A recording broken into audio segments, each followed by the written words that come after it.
Welcome to NAB 2017. My name's Joe O'Halloran, Editor-in-Chief of Rapid TV News, and I'm here with Bill Mobley, CEO of Freecast. Welcome to NAB, Bill. Thank you, Joe. Appreciate it very much being here.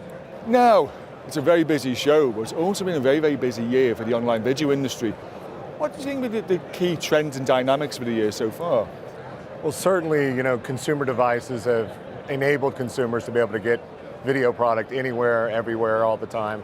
I think the big trends are enabling the devices to handle all the app exchange, the channels, and the data that's coming across comes in a multitude of formats. So now that it's a little simpler for the device to read it and spit out the video, consumers are obviously taking to it quite well, and I think that's a big trend right now. It's the ability to view most everything that's available.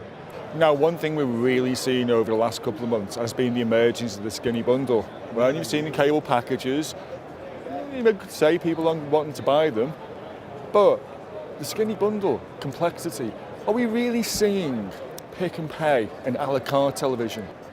It's a tough one. A lot of the networks are getting together and trying to create something dynamic that they believe emulates what I'll call cable experience or the satellite experience that a user is gaining now from that cable box. But it's difficult. A lot of them are going to be nationally driven.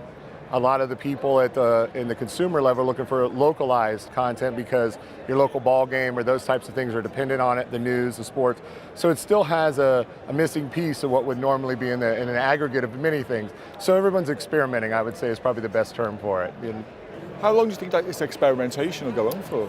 Well, a lot of bouncing is going around. It's not just skinny bundles, but let's say it's all the premium types of channels that people are being asked to pay, let's say $8, $9, $10, or even for a subscription to a sports channel could be as high as $100. So I think you're seeing, I would say in the next 12 months, people are moving around trying to figure out what is my profile, what are the things that I need to build what I want to watch in comparison to what I used to get, but at the same time trying to look at a cost savings, and at the same time does it fit my devices that I carry around with me every day? Convenience. Is that made Freecast's job different, or even harder? Well, harder in the sense that we have to interpret a lot of technology, so it's not just the devices, it's the players, it's the browsers and all the different configurations of all these different devices. So in the technical sense it's been, but to the benefit of the consumer at a top layer, they just see it as a smart guide, and we manage a lot of that for them. So that was really giving them the experience that they're looking for. That's how we came into the space, and really what our key element of delivery is to the consumer. So Bill, here we are, we're at NAB. What have you guys got to offer?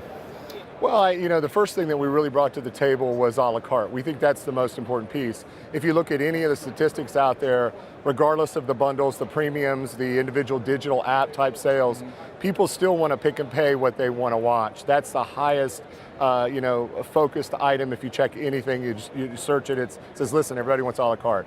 So having a system that can service the networks to easily deliver that open sandbox, but still allow them to retain and keep all the value proposition is something that we focused on day one. And day two has really been focused around the ATSC 3.0 development, which is essentially creating a cableless wireless television experience to the consumer by putting the two together in some aggregate fashion, be it over the top and over the air. Now, a lot of people in Europe won't be as aware of what ATSC or the ramifications of ATSC. Tell us how you think that's going to change the industry. Well, essentially, when you have to go back and you look at phone, there's no need for cabling in the home for phone. There's really going to be no necessary cabling needed for let's call it the mobile experience or the Wi-Fi experience, which is going to step up in speed. Right now, we suffer because really we're dealing with whatever limitation we have either in our mobile or what we have in a Wi-Fi connection in the location we might be. Bring that all up to a speed that's compatible with video, then all devices anywhere all the time are essentially connected, and that's going to do the same thing that your phone does, and without taking the wired approach. So in addition to ATSC, what else is on the horizon for you guys over the next 12 months?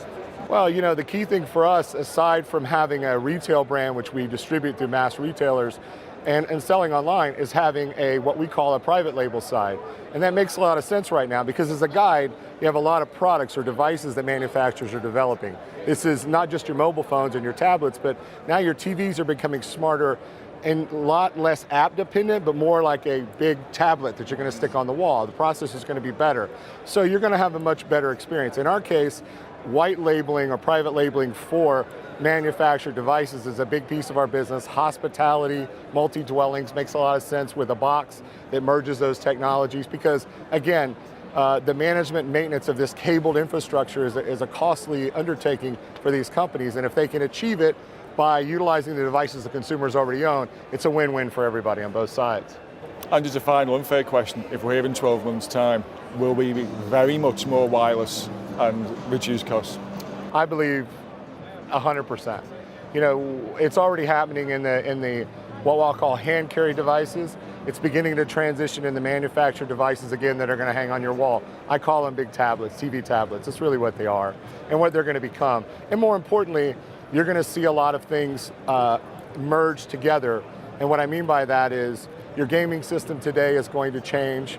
Your, all the devices that people are using, if you think about from casters to sticks to, the set-top boxes, they're all under development right now, changing over to that Wi-Fi approach. So it's going to be the introduction from the CES onto the NAB on for the next, I would say, 12 months. We just look at the devices and the show. Well, we're looking forward to seeing it. Well, listen, we appreciate your time. Thank you, Bill. Thank you very much. Thank you very much. And thank you for watching.